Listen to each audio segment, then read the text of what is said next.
Hello friends, നമ്മുടെ പുതിയ വീഡിയോയിലേക്ക് നിങ്ങൾക്ക് എല്ലാവർക്കും സ്വാഗതം കേട്ടോ. ഞാനിന്നൊരു ഫ്ലെയർ ആയിട്ടുള്ളൊരു ടോപ്പ് സ്റ്റിച്ചിങ് ആണ് ചെയ്യണേ കേട്ടോ. അപ്പോൾ അതിൻ്റെ മെറ്റീരിയലാണ് ഇതൊക്കെ. അപ്പോൾ രണ്ട് സൈസ് മെറ്റീരിയൽ കൊണ്ടാണ് ചെയ്യണേ കേട്ടോ. അപ്പോൾ ഡിസൈനുള്ള മെറ്റീരിയലും ഇങ്ങനെ പ്ലെയിൻ ആയിട്ടുള്ള മെറ്റീരിയലും.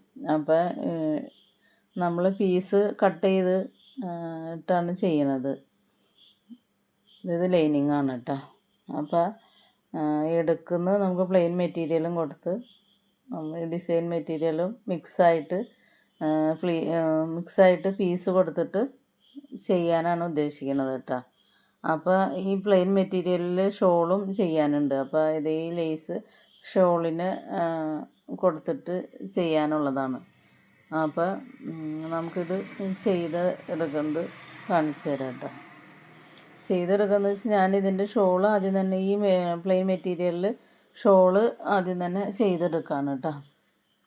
അപ്പോൾ ഇത് 2.5 മീറ്ററിൽ ഷോള് മുറിച്ചിട്ട് വീതി കുറച്ച് കട്ട് ചെയ്ത് എടുത്തിട്ടുണ്ട് കേട്ടോ. അപ്പോൾ ഷോളിൻ്റെ വീതിയിലേക്കാക്കി എടുത്തേക്കാണ് ഈ മെറ്റീരിയൽ. ഇത് എന്നിട്ട് ഇതിൻ്റെ 3 സൈഡ് പ്ലെയിനായിട്ടും ഒരു സൈഡിൽ മാത്രം ഈ ലേസുമാണ് വച്ച് കൊടുക്കുന്നത് കേട്ടോ. അപ്പോൾ സൈഡ് ഷോളായിട്ട് ഇടാനാണെന്ന് തോന്നുന്നു അവർക്ക്. കസ്റ്റമർ അങ്ങനെ ചെയ്താൽ മതി എന്ന് പറഞ്ഞപ്പോൾ ഒരു സൈഡ് മാത്രമാണ് നമ്മൾ ഈ ലേസ് കൊടുക്കുന്നത് കേട്ടോ. അപ്പോൾ അരികൊക്കെ 4 ഭാഗവും അടിച്ചെടുത്തതാണ് ഈ ഷോളിൻ്റെ. എന്നിട്ട് ഞാനിത് വെറുതെ ഈ ലേസ് മേൽഭാഗത്ത് വെച്ചിട്ട് വെറുതെ അടിച്ചു കൊടുക്കണുള്ളൂ കേട്ടോ. അപ്പോൾ നിങ്ങൾ എൻ്റെ വീഡിയോ ആദ്യമായിട്ടാണ് കാണണമെങ്കിൽ സബ്സ്ക്രൈബ് ചെയ്യാൻ മറന്നു പോകരുത് കേട്ടോ. ബെല്ലൈക്കൻ അമർത്താം. പിന്നെ കമൻറ്റ് എന്തെങ്കിലുമൊക്കെ ഉണ്ടെങ്കിൽ ഇടാം കേട്ടോ. അപ്പോൾ ഞാൻ ഷോള് ചെയ്തെടുത്തിട്ടുണ്ട് കേട്ടോ. അപ്പോൾ ഇനി ഷോള് ഒരു സൈഡ് മാത്രമാണ് ചെയ്തേക്കുന്നത്. ഇനി നമുക്കിതിൻ്റെ ടോപ്പും ഒക്കെ സ്റ്റിച്ച് ചെയ്യുന്നത് നിങ്ങളെ കാണിക്കാമെന്ന് വിചാരിച്ചു. അപ്പോൾ അത് അത്യാവശ്യമായിട്ട് കൊടുക്കേണ്ടതുള്ളതുകൊണ്ട് എനിക്ക് ടോപ്പിൻ്റെ സ്റ്റിച്ചിങ്ങൊന്നും കറക്റ്റായിട്ട് എടുക്കാൻ പറ്റിയില്ല കേട്ടോ. ഭയങ്കര തിരക്കായിരുന്നു. അതുകൊണ്ട് ടോപ്പ് സ്റ്റിച്ച് ചെയ്തൊക്കെ വീഡിയോ പിടിക്കാനൊന്നും നമ്മൾ വീഡിയോ പിടിക്കുമ്പോഴെന്ന് വെച്ചാൽ ടൈം ഒരുപാട് അതിന് വേണ്ടിയിട്ട് മാറ്റി വയ്ക്കേണ്ട അത് ആവും. അപ്പോൾ ഇത് അർജൻറ്റായിട്ട് അവർ കൊടുക്കണമെന്ന് പറഞ്ഞുകൊണ്ട് ചെയ്യാൻ പിന്നെ ഇടയ്ക്ക് കറണ്ടും പോയി ഈ മഴയൊക്കെ ആയതുകൊണ്ട്. അപ്പോൾ അതുകൊണ്ട് അതിൻ്റെ വീഡിയോ എടുക്കാൻ പറ്റിയില്ല.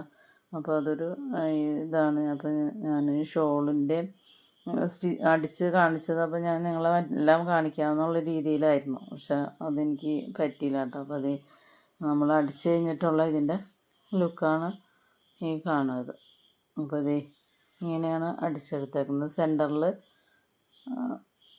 ഈ ഡിസൈൻ തന്നെ പീസും കൊടുത്ത് സൈഡിൽ പ്ലെയിൻ മെറ്റീരിയലും കൊടുത്ത് ഇങ്ങനെ ചെയ്തെടുത്തേക്കാണ് കേട്ടോ. കണ്ടോ. അപ്പോൾ ഒരുപാട് ഫ്ലെയറിലല്ല, എന്നാലും അത്യാവശ്യം ഫ്ലെയറിൽ ഇത് ഹെമ്മിങ്ങൊന്നും ചെയ്തിട്ടില്ല കേട്ടോ. ഇപ്പോൾ തന്നെ കസ്റ്റമർ വരുമെന്നാണ് പറഞ്ഞത്. അപ്പോൾ അതിനു മുമ്പ് ഞാൻ ഈ വീഡിയോ ഒന്ന് എടുത്തതാണ്. അപ്പോൾ സ്ലീവ് ചുരി സ്ലീവായിട്ടാണ് ചെയ്ത് എടുത്തേക്കുന്നത് കേട്ടോ കയ്യെ. അപ്പോൾ ഇതിൻ്റെ ഹെമ്മിങ്ങും ഒക്കെ ചെയ്യാനുണ്ട്. ഇനി അതിൻ്റെ അടിഭാഗം ചെയ്തെടുത്തേക്കുന്നത് 6 ആക്ക് ചെയ്തെടുത്തേക്കാണ് കേട്ടോ. അപ്പോൾ ടങ്കീസ് നൂലിടാതെ തന്നെ വെറുതെ പ്ലെയിനായിട്ട് 6 ആക്ക് മാത്രം ചെയ്തെടുത്തേക്കാണ്. അപ്പോൾ എങ്ങനെയുണ്ട് ഈ ടോപ്പ്? നിങ്ങൾക്ക് ഇഷ്ടപ്പെട്ടോ? കമൻറ്റ് ചെയ്യട്ടോ. അപ്പോൾ അർജൻറ്റ് വർക്കുകളൊക്കെ വരുമ്പോൾ നമുക്ക് വീഡിയോ ഒന്നും പിടിക്കലൊന്നും നടക്കൂലല്ലോ. പെട്ടെന്ന് കൊടുക്കാനുള്ളതിന് നമ്മൾ വീഡിയോ ഒക്കെ പിടിച്ചുകൊണ്ടിരുന്ന സമയം ഒരുപാട് സമയം വീഡിയോ പിടിക്കുന്നതിന് ആവണുണ്ട്. അപ്പോൾ ഇന്നത്തെ വീഡിയോ ഇത്രയൊക്കെ ഉള്ളൂ കേട്ടോ. അപ്പോൾ എനിക്ക് ഇത് കാണിക്കാൻ പറ്റാത്തത് ഒരു നഷ്ടമായിട്ട് ഇത് ചെയ്തു. ഇനി ഇങ്ങനെയുള്ള ടോപ്പുകളൊക്കെ ചെയ്യുമ്പോൾ ഞാൻ വീഡിയോ പിടിക്കാമെന്ന് വിചാരിക്കും. Thank you.